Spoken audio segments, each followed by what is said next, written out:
बंदा रोता है तो अल्लाह अपने फरिश्तों से कहता है जमीन पर भेजकर कि फलां बंदा फला जगह पर बैठा है और रो रहा है, उसे तसल्ली दो, उसे चुप करवाओ। फरिश्ते आते हैं, जमीन पर उतरते हैं, उस इंसान को चुप कराने की कोशिश करते हैं, लेकिन उसका गम उसकी जात से बढ़ चुका होता है। वो खामोश नहीं होता, वो रोता है, चीखता है, चिल्लाता है, उसकी हिचकियां बन जाती हैं।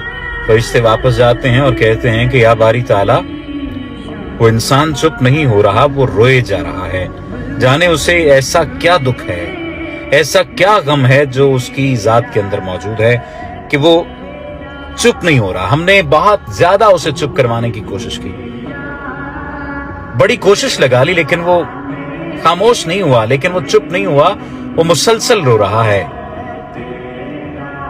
तो अल्लाह पाक कहता है कि मुझे पता है मेरा बंदा क्यों रो रहा है।